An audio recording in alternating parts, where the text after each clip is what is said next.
Hello everyone, it's Dr. Gunjarov. I will be doing the lecture on acquired heart disease. I hope that you can all hear me. Okay, great. Good afternoon. So today we'll be speaking about acquired heart disease. The types of acquired heart disease are endocarditis, myocarditis, pericarditis, cardiomyopathy, Kawasaki's disease, rheumatic fever, hypertension, and abnormal heart rhythm. We'll cover the basics in this lecture. We'll start with the infective endocarditis. This is an infection of the endocardium and or heart valves that involves thrombus formation, called the vegetation in this case, which may damage the endocardial tissue and or valves. It's uncommon in children and leads to significant morbidity and mortality. Reported mortality rates among children with infectious endocarditis range from 1 to 5%. Prompt diagnosis, rapid treatment, and recognition of complications are imperative for optimal patient outcomes. The predisposing conditions are mainly congenital heart disease, especially cyanotic heart disease, and 35 to 60% of children with infectious endocarditis have underlying congenital heart disease. The highest risk is in patients with complex cyanotic heart disease, especially in those who have had surgical intervention, particularly cardiac surgery within 6 months and age under 3 years.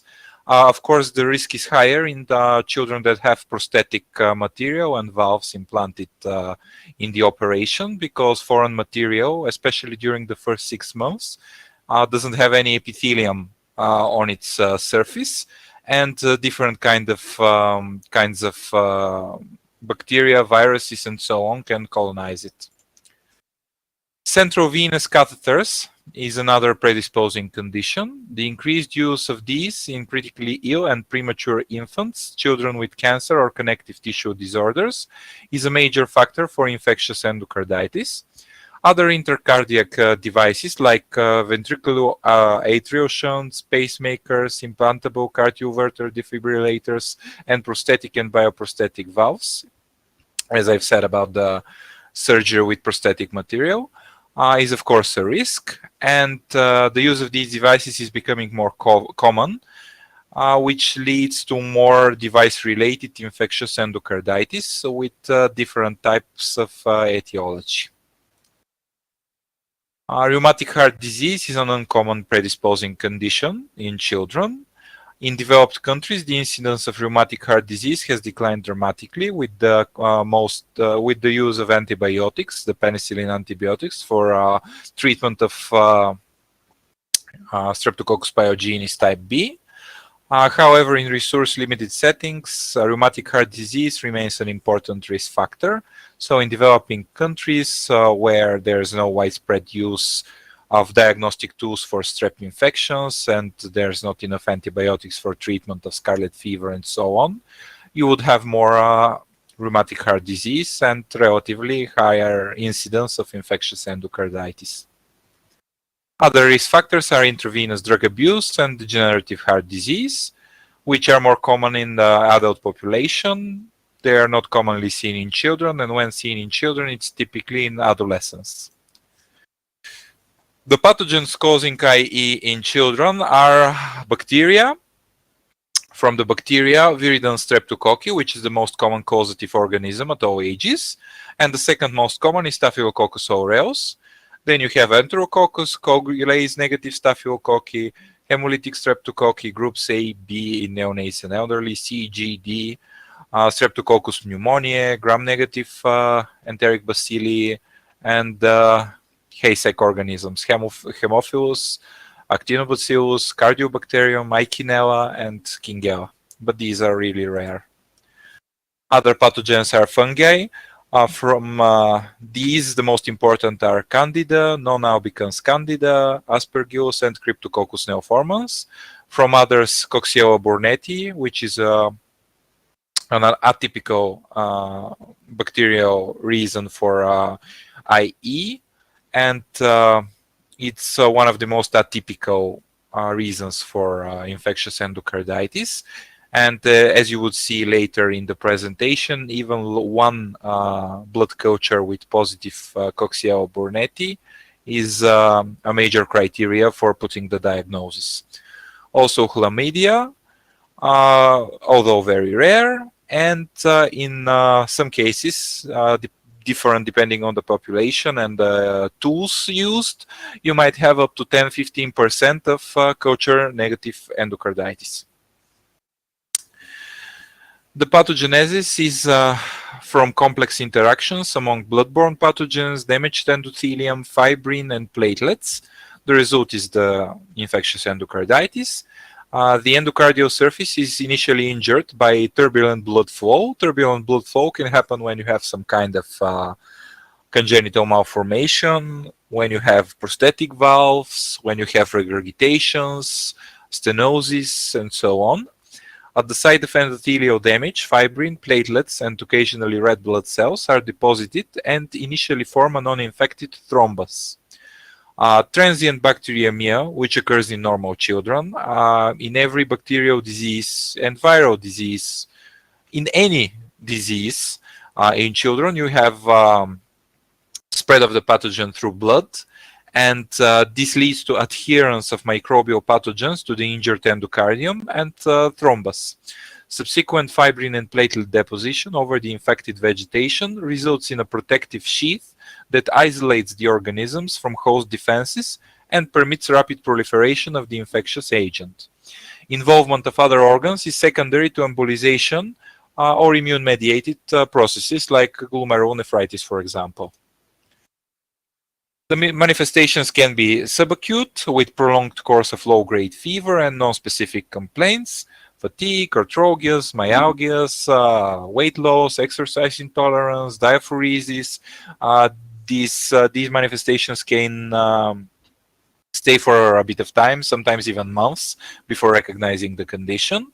The less virulent pathogens, viridans group streptococci and coagulase negative staphylococci, are usually the causative agents for subacute IE. The acute manifestations are with a rapidly progressive and fulminant disease. The patients appear very ill, toxic in appearance. They have high spiking fevers in acute presentation. In a lot of the cases, we detect Staphylococcus aureus, which can cause rapid destruction of heart valve tissue, abscess formation, embolic phenomena, and rapidly progressive deterioration in hemodynamic states. The clinical findings correspond to the underlying pathologic phenomena. When you have bacteremia or fungemia, you have fever and vasodilation and tachycardia, almost the same as in sepsis. You have valvulitis, which is which can demonstrate with a new or changing murmur, tachypnea and hypotension, which are signs of heart failure. Heart failure can happen from perforation of a valve, chordal rupture, or poor ventricular function from the inflammation. Chordal rupture is typically lethal. Immunologic response can lead to glomerulonephritis, rod spots. These are pale spots on the retina. Janeway lesions, which are hemorrhagic lesions on the palms and soles. Osler nodes, which are painful, small papules, hard on palpation, typically around the joints of the upper extremities. These are really rare. To have them, you should have had IE for some time, so the immune system had a time to react and create these phenomena. And you might have embolization, which is really common, and results in extracardiac infection, for example, osteomyelitis or pneumonia, or infarction to major vessels and organs. Emboli to the brain can lead to neurological symptoms like seizures, headache, strokes, or altered mental states. Diagnosis requires a careful history, physical examination, multiple blood culture and laboratory results, and an echocardiogram. We have revised due criteria.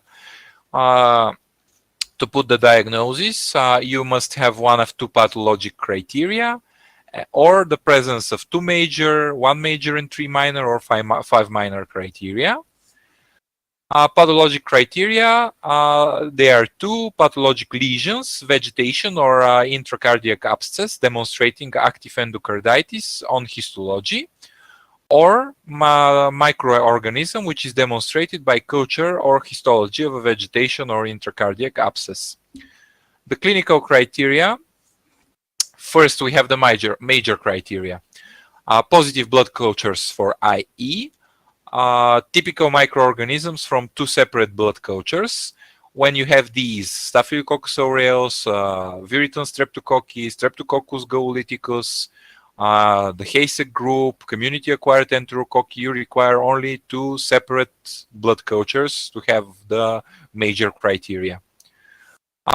If you have these from blood samples drawn 12 hours apart, you put a point in the major criteria.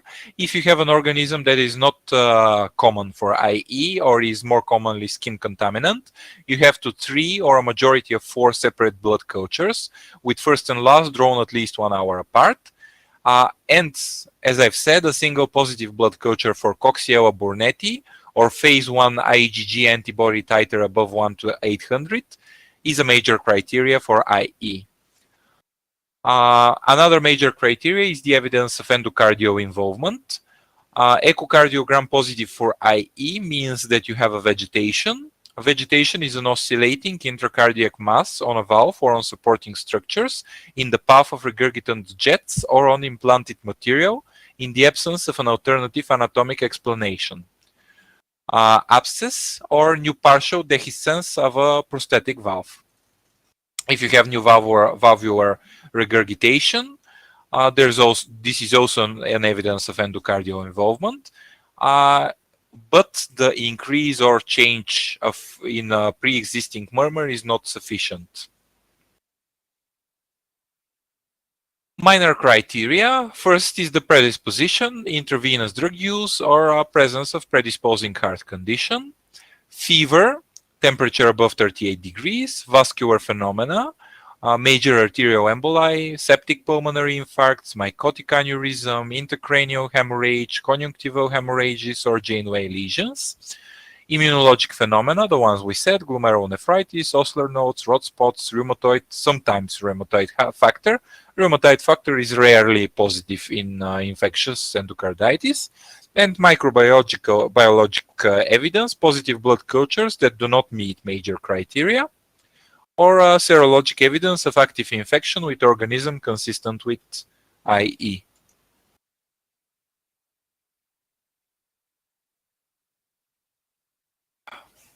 Possible IE can be diagnosis with possible IE can be made in the presence of 1 major and 1 minor clinical criteria, or presence of 3 minor clinical criteria. Rejected IE is when you have a firm alternative diagnosis or resolution of clinical manifestations which occurs in less than 4 days of antibiotic therapy. No pathologic evidence of IE found at surgery or autopsy after antibiotic therapy for 4 days or less, and clinical criteria for possible or definite IE has not been met. Laboratory tests require you to have blood cultures, minimum of 3 from separate venipunctures, because if you do same venipunctures, sometimes you can have contamination. You have to obtain them for a few hours to 2 days, depending upon the severity of the illness. Echocardiography can reveal the size and location of a vegetation, extent of valve damage, degree of valvular stenosis or regurgitation, perivalvular extension of infection, conduit or shunt obstruction, ventricular function, presence of a pericardial effusion. As you can see, echocardiography can tell a lot. But in a lot of these cases, especially early in the diagnosis, you might not have a vegetation, which leads you to a probable diagnosis of IE, but not a definite one. Echocardiography can be used to serially monitor hemodynamic and valvular function and the resolution of vegetations in response to medical treatment. Other tests which can be helpful is hemoglobin hematocrit, which shows anemia, which can be hemolytic, or anemia of chronic disease. Hemolytic anemia can be caused by immunologic response with different types of antibodies. It can be also from prosthetic valves and structures. The turbulent flow sometimes can cause hemolysis, especially in infectious endocarditis. Erythrocyte sedimentation rate and C-reactive protein are indicative of an infection. They are elevated. Urea analysis can show you hematuria, proteinuria, and red cell casts, which can be either from emboli damaging the kidney or glomerulonephritis from an immunologic response. Electrocardiography is generally not helpful. The exception is when you have a periannular extension, which leads to prolongation of the PR interval or frank heart block, but this can be caused by other diseases too, for example, myocarditis. Chest radiography is not useful. Findings that may be seen include cardiomegaly, heart failure, and focal pulmonary infiltrates when you have septic emboli causing pneumonia or ischemia. Complications. First of all, you might have heart failure due to perforation of the valve, rupture of an infected chorde, perivalvular leaks, dehiscence in patients with prosthetic valve. You might have an extension of infection, fistula tract or perivalvular infection, abscess, which can lead to arrhythmia or atrioventricular heart block. You might have extension into a prosthetic shunt or conduit, which occludes the graft. These infections require surgical intervention because they rarely respond to medical management. Surgical intervention can be done while the infection is active. It's not recommended, but if it endangers the life of the patient, you should do it. You might also have metastatic infection, which is common. The most common places that have metastatic infection is the bones with osteomyelitis, pneumonia, and distal abscesses in the kidneys, spleen, brain, or soft tissues. Embolic events seen in patients with fungal endocarditis are particularly high risk. Glomerulonephritis is a result of an immune-mediated secondary process. Risk factor for complications is prosthetic structures, left-sided involvement, Staphylococcus aureus or fungal IE, previous IE, prolonged symptoms, cyanotic congenital heart disease, systemic to pulmonary shunts, and of course poor clinical response to antimicrobial therapy. The antibiotic choice, dosage, and duration of treatment are dependent upon the underlying causative microbial agent. Typically, you start treatment as if you have viridans group streptococci, because these are the most common pathogens found in IE. You can start treatment with penicillin G in these doses, or ampicillin, or ceftriaxone. Most commonly in Bulgaria, especially, we use ceftriaxone. In beta-lactam intolerant patients, you can use vancomycin. Vancomycin is also used in Staphylococcus aureus. If you have enterococci, you have combination regimen with penicillin G or ampicillin plus gentamicin. You can also use beta-lactam combination regimen with ceftriaxone and ampicillin. As you can see, treatment is very long. It continues for 4 to 6 weeks and depends on the resolution of the vegetation and the clinical symptoms of the patient. When you have staphylococci, if they are methicillin susceptible strains, you can use nafcillin or oxacillin or cefazolin. If they are methicillin resistant, which most of them are, you have to use vancomycin. These days we have some vancomycin resistant strains. In these we use linezolid. Gram-negative organisms from the HACEC group can be treated with monotherapy with third-generation cephalosporin or combination therapy with ampicillin and gentamicin. Monitoring and prevention, you monitor antimicrobial levels if needed, echocardiography for vegetation development, and you repeat the blood cultures. Prevention of IE can be done with prophylactic antibiotics.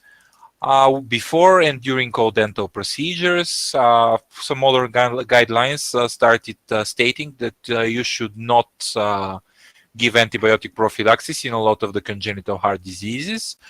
Typically, you should remember that especially after surgery and when you have prosthetic structures, at least 6 months after these, you have to do prophylaxis in dental procedures. And in invasive procedures of the respiratory tract, infected skin or muscle, you should have prophylactic antibiotics for sure. The recommended regimen is amoxicillin, 50 milligrams per kilogram, taken 30 to 60 minutes before the procedure. Alternatively, you can use clindamycin or azithromycin if the patient has allergies.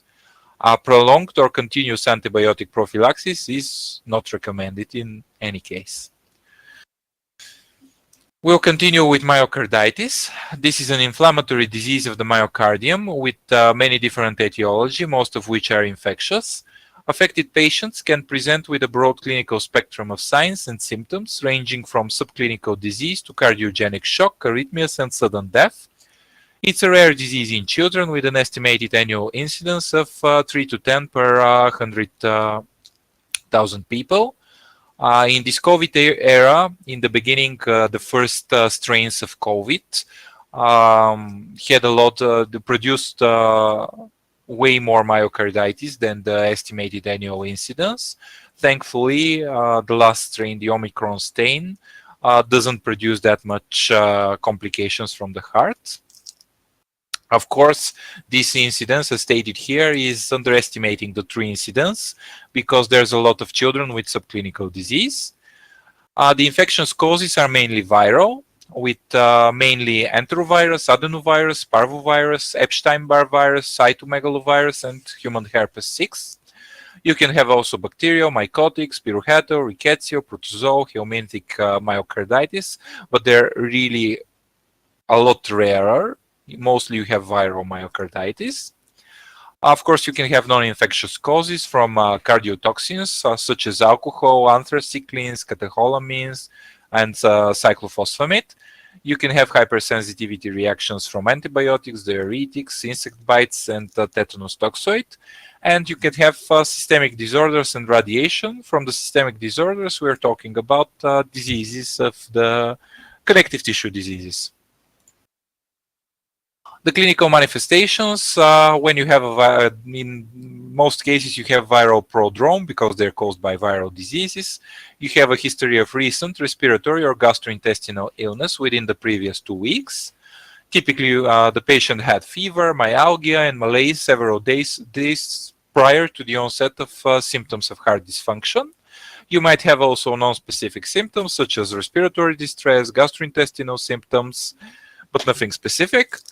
And when myocarditis starts to develop, you might start having heart failure symptoms with dyspnea at rest, exercise intolerance, syncope, tachypnea, persistent tachycardia, and hepatomegaly. Clinical manifestations, other clinical manifestations are from arrhythmias, which occur in 45% at presentation or during hospitalization. You mainly have supraventricular arrhythmias.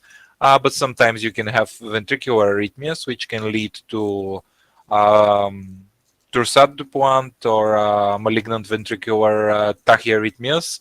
You might have complete heart block, and arrhythmias can contribute to cases that present as unexpected death. Sometimes you can have fulminant myocarditis, which is an acute onset of severe hemodynamic compromise. You have the typical signs of decreased cardiac output, hypotension, weak pulses, poor perfusion, acidosis, hepatomegaly, which progress to cardiovascular collapse. It's important to note that children typically don't have hypotension immediately. Hypotension is a later symptom of heart failure. First, you would have tachycardia, and you would have slower capillary refill, which means poor perfusion. These are the initial signs. Hypotension happens later in the development of acute heart failure, so you have to be careful when we're talking about children. Malignant arrhythmias are also commonly seen, and progression to severe cardiogenic shock and death is common in fulminant myocarditis. On physical examination, you might find respiratory findings, tachypnea, retractions and rales from left-sided heart failure and venous congestion. S3 and S4 gallops, important signs of impaired ventricular function, particularly when biventricular acute myocardial involvement results in systemic and pulmonary congestion. You might have murmurs of functional mitral or tricuspid insufficiency if the right or left ventricular dilation is severe. Signs of low cardiac output and shock may be present in acute fulminant myocarditis. Pericardial friction rupture and infusion can happen in some patients with myopericarditis. Dilation sometimes can happen acutely with consummation of the heart muscles from the disease. Sometimes it can happen later as a side effect of the disease. But still, in a lot of these cases, you have insufficiency of the valves.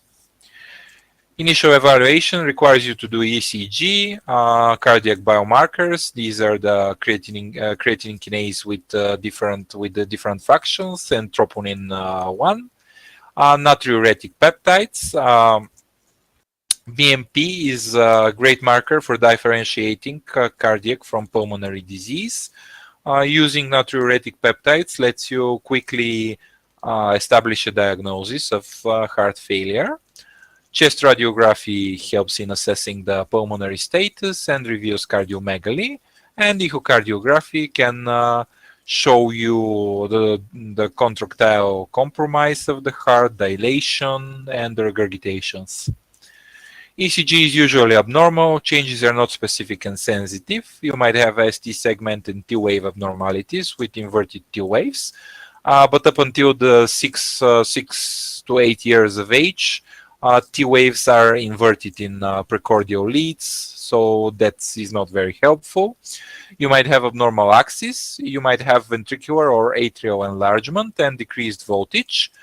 Actually, decreased voltage is one of the most prominent signs. You have small QRS complexes.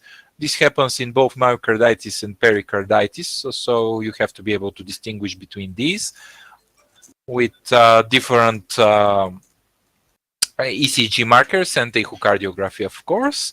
The rhythm is most commonly seen as sinus tachycardia, and complete heart block occurs less often. You have elevated troponin I, troponin T. Non-specific finding should be interpreted in conjunction with other clinical and echocardiographic findings.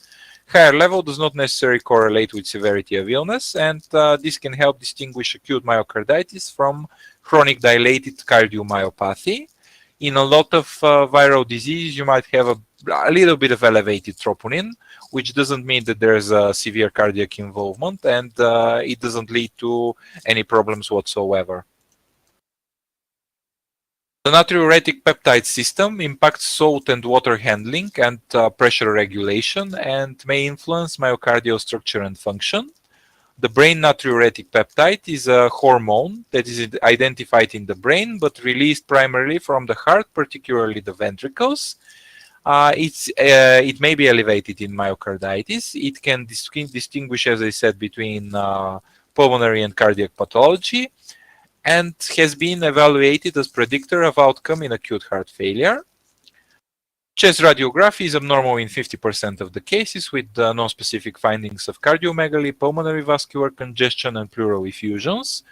Vascular congestion and pleural effusions are hard to distinguish from pulmonary disease, so that BMP is one of the things that can help you with that. Echocardiogram typically shows impaired left ventricular function, development of left ventricular dilation, wall motion abnormalities, mitral regurgitation, and sometimes pericardial effusion. Typically, a small pericardial effusion is found that doesn't cause any hemodynamic compromise. Cardiac magnetic resonance is a non-invasive and very valuable clinical tool for the diagnosis. It can document the location and extent of inflammation, and the findings can help you detect areas of inflammatory hyperemia and edema, myocyte necrosis, and scarring. In the beginning, you have T2 signal intensity consistent with edema. Then you have increased early myocardial contrast enhancement relative to the skeletal muscle, consistent with hyperemia in contrast enhanced gadolinium contrast T1 weighted images. And then you can have presence of late gadolinium enhancement in T1 weighted images consistent with necrosis or scar. This is not meant for you to remember it, but it's meant to demonstrate that you can use magnetic resonance in both the acute portion of the myocarditis and helps you to determine the extent of damages to the heart, and later in the reconvalescent period, even months after myocarditis, you can determine what is the damage, how much scar and necrosis you have, and how much compromise you have of ventricular function. Endomyocardial biopsy is the gold standard in diagnosis of myocarditis, but is usually not required for placing the diagnosis. Acute myocarditis is defined by lymphocytic infiltrates in association with myocyte necrosis, and borderline myocarditis is inflammatory infiltrates without evidence of myocyte necrosis. Those criteria are limited by the high inter-observer variability. It's hard to interpret biopsy. And sometimes you can have non-cellular inflammatory processes.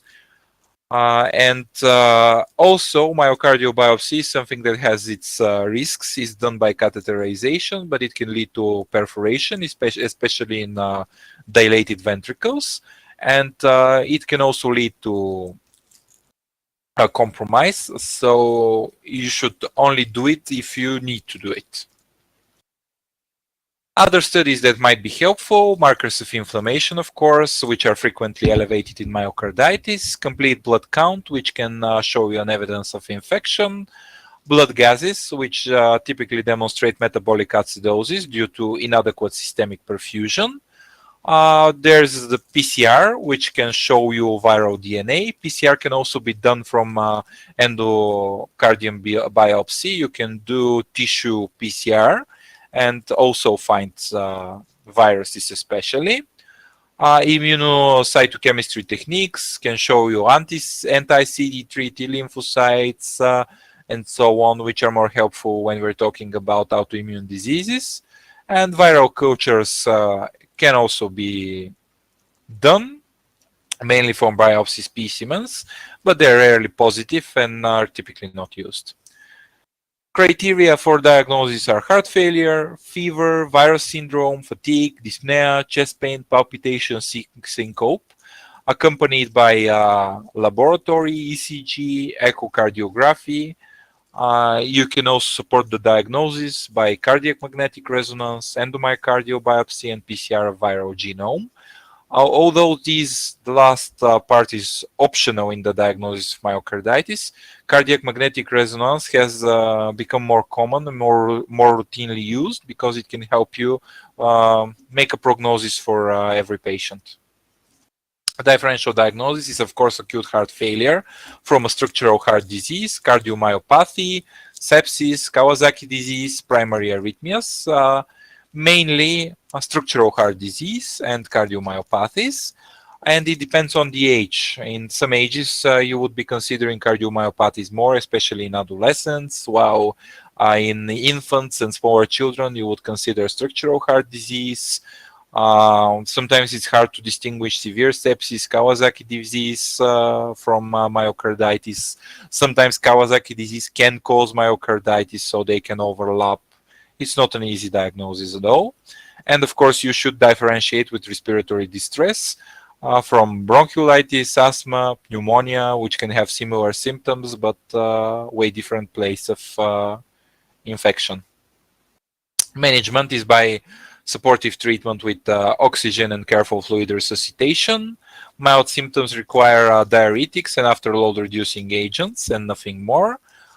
Children with more severe symptoms with decompensated heart failure might require intravenous inotropic support with dopamine, dobutamine, positive pressure ventilation, and even mechanical circulatory support. You should monitor for arrhythmias. Those patients should be placed on monitor the whole time during their stay in the hospital. Most antiarrhythmic drugs have negative inotropic activity and may aggravate heart failure, so you should be careful when administering antiarrhythmic drugs. Sometimes immunomodulatory therapy can be used, mainly intravenous immune globulin and glucocorticoids, but the effects are still controversial. For patients who progress from acute myocarditis to chronic heart failure, they should stay on therapy for heart failure, including diuretics, ACE inhibitors, digoxin in some cases, beta blockers, but only when they're compensated. The compensated heart disease can become worse from beta blockers and aldosterone inhibitors, spironolactone, which is again a diuretic. Important healthcare and maintenance issues for children recovering from myocarditis are activity restrictions for at least 6 months, and immunization with live vaccine should be delayed for 11 months for children who have received immune globulin. Mortality is about 6 to 14%. Increased risk of death is factors that lead to increased risk of death are fulminant presentation, need for mechanical support, need for intravenous inotropic therapy, tachyarrhythmias, severely depressed left ventricular function, BMPF levels above 10,000 picograms per milliliter. 5 to 20% of children with acute myocarditis required heart transplantation. Long-term morbidity is high. Most survivors recover ventricular function, but there's not that small subset that develop some form of dilated cardiomyopathy. We'll continue with pericarditis.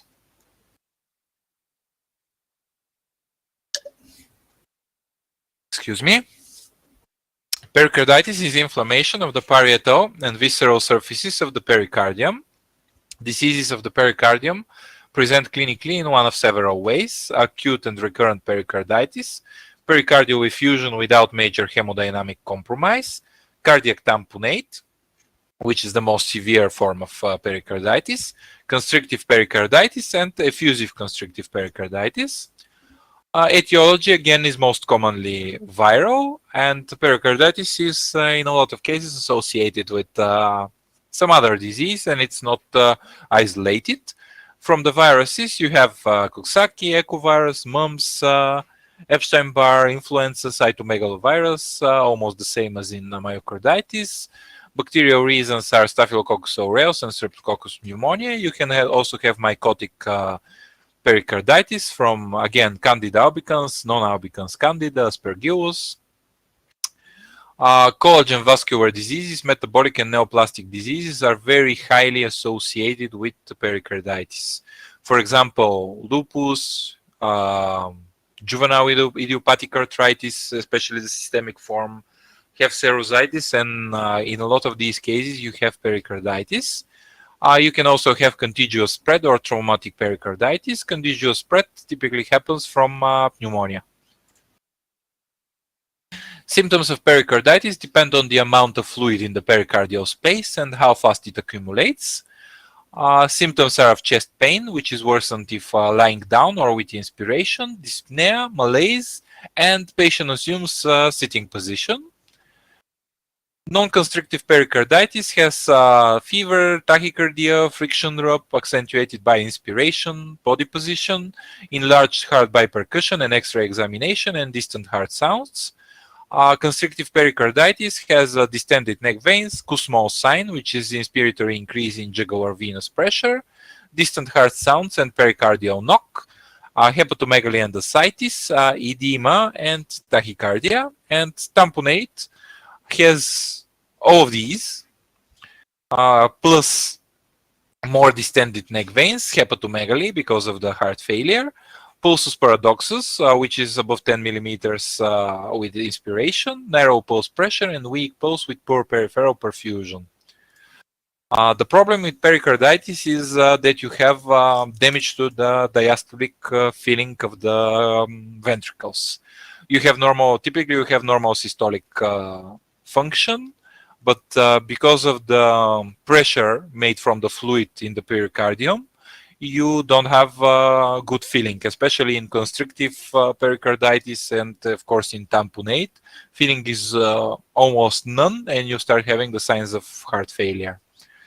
Echocardiography is the most specific and useful diagnostic test. Chest X-ray can show cardiomegaly. A large effusion creates a rounded globular cardiac silhouette. On profile X-ray pictures of the chest, you can see there's one sign called Oreo sign because you have different layers of pericardium and pleura and heart, which seem like Oreo biscuit. But this happens in larger pericardial effusions, so you should not it's not very helpful. You should not be counting on this. You should count on echocardiography. ECG, you can have tachycardia, elevated ST segments. Elevated ST segments are in all the leads. So if you have elevated ST segments everywhere, it's probably pericarditis and not myocardial infarction.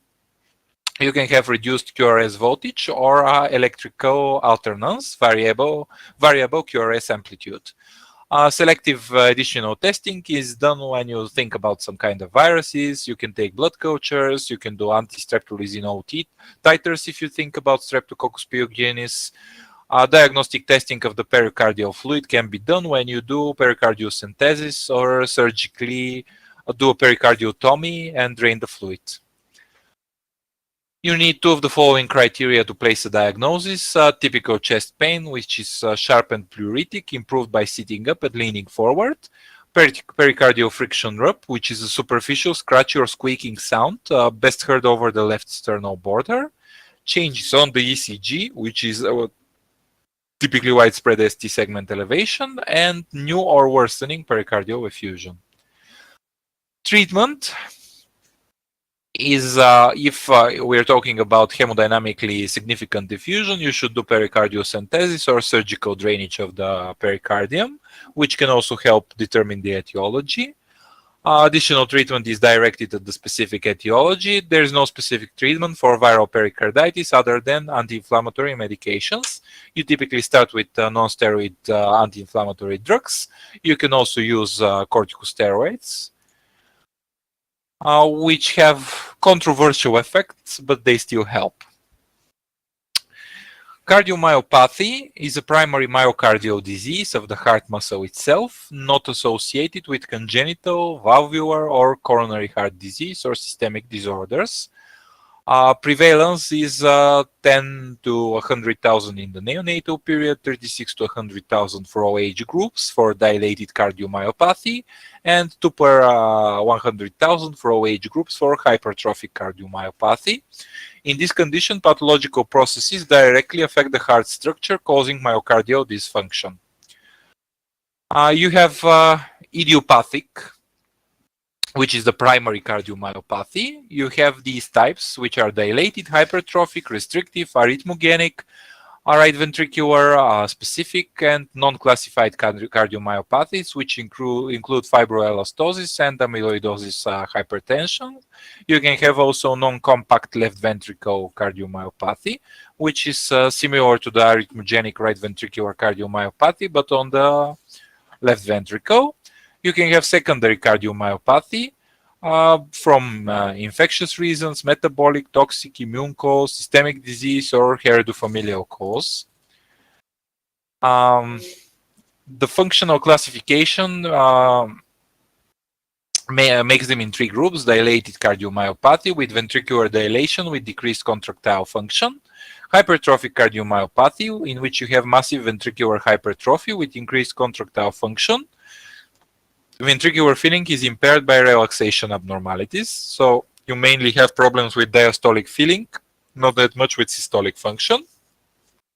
Restrictive cardiomyopathy, which is restriction of diastolic filling again. Contractile function may be normal, but there is marked dilation of both atria. Dilated or congestive cardiomyopathy is the most common cause of dilated cardiomyopathy. The most common cause is idiopathic. Dilation of the left ventricle and weakening of systolic contraction is is what is happening with decreasement of the cardiac output. You can see an X-ray with huge dilation of the heart. In children, it's very hard to find a reason for dilated cardiomyopathy. Some of the reasons are genetic. Sometimes we're thinking of de novo mutations. Sometimes you can't find the mutation. In adults, you have more cases of secondary dilated cardiomyopathy. In adults, one of the main reasons is toxicity, especially from alcohol. In hypertrophic cardiomyopathy, the most characteristic abnormality is the hypertrophied left ventricle. The cavity is small or normal in size, but most commonly small. You have increased contractility, but you have abnormal relaxation. Here, inheritance is huge. It's in about 50% of the cases. It's very rare in the pediatric population. In adults, hypertrophic cardiomyopathy can happen from secondary reasons like arterial hypertension, which later first leads to hypertrophic cardiomyopathy that can lead to dilation. Total mortality is 1%. In childhood, it's 4 to 6%. You have obstruction of the outflow tract because of the hypertrophy. Sometimes you can have something like a gooseneck abnormality of the outflow tract. It's very thick. Sometimes you can have something like a splitting of the ventricle because of the huge muscles.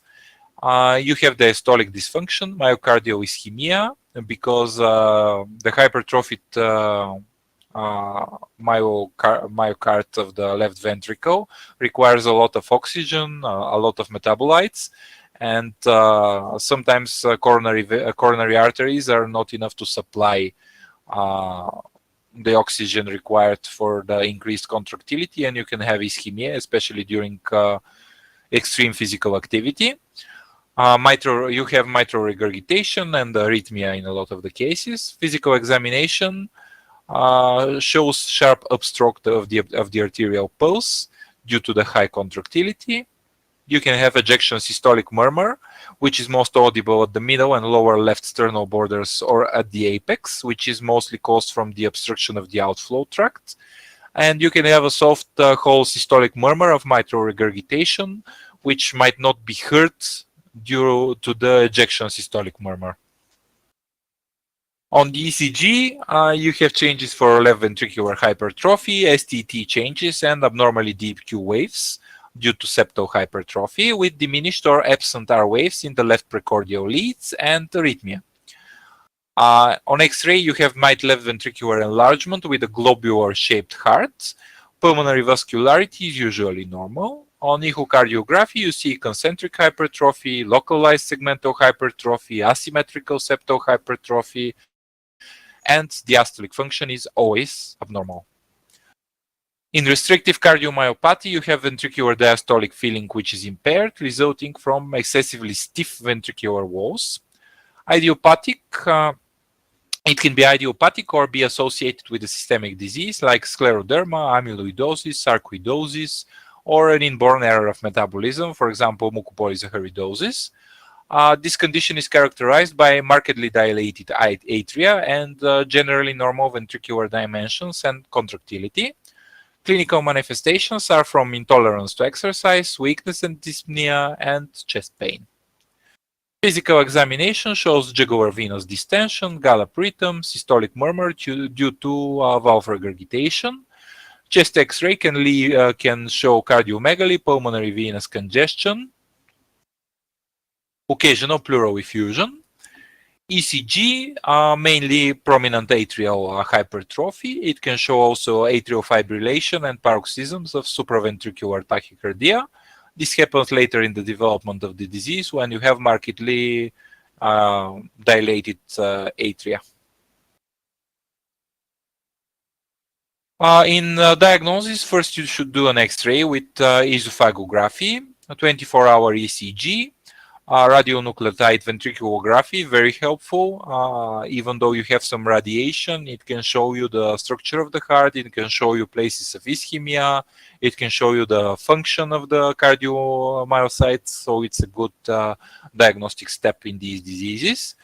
You can and should do heart catheterization, which can show you different pressures in the different places of the heart and in the pulmonary artery and aorta. Sometimes you should do endomyocardial biopsy, which can be helpful for determining the histology of the disease. Sometimes it can be helpful because you can do genetic testing from histology. Of course, when you do biopsy, you do microscopy, immunohistology, histochemistry, and so on. Laboratory includes lactate, creatine kinase fractions, lactate dehydrogenase, AST, GGT, ALT, carnitine, selenium serum urine, CRP. I don't know what SE is actually. Electrophoresis, immunoelectrophoresis. I don't know what I've meant by SE. The second step, you can do specific laboratory. If you're searching for viruses, you can do immunology testing.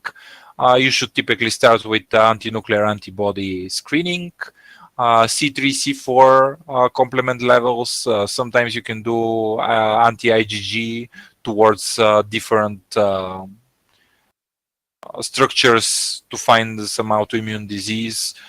More specific antibodies are anti-myeloma antibodies, anti-sarcolemma antibodies.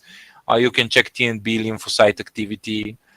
Neurological findings sometimes can be helpful because you can have cardiomyopathy, especially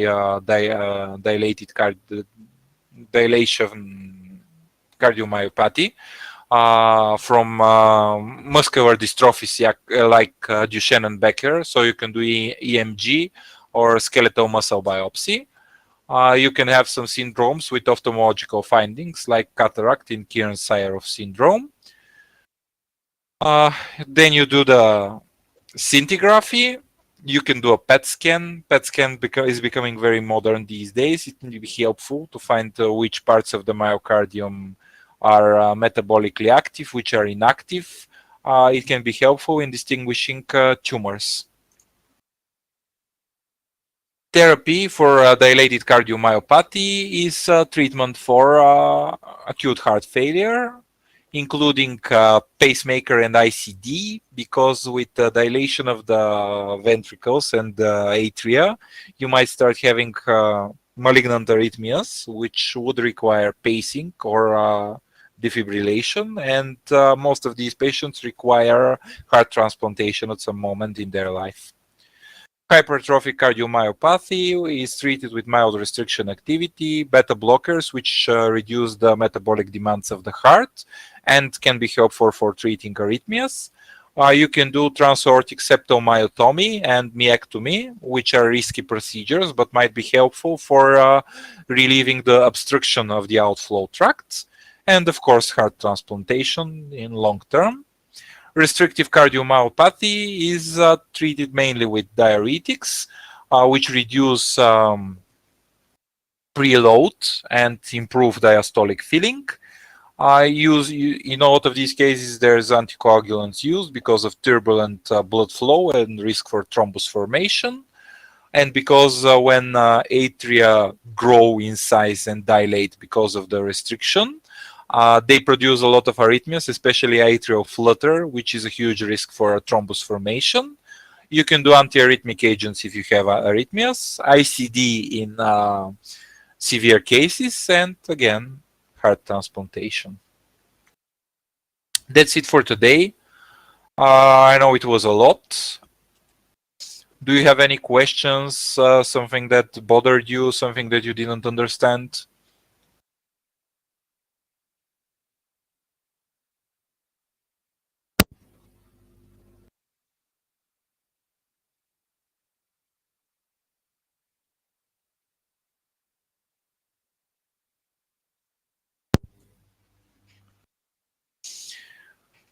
Okay, so bye then. Have a nice afternoon. Maybe cover it again after a few days. You can download the presentation. I think I made it downloadable. And of course, if you have any questions, you have our contacts. You can also always ask questions. Bye.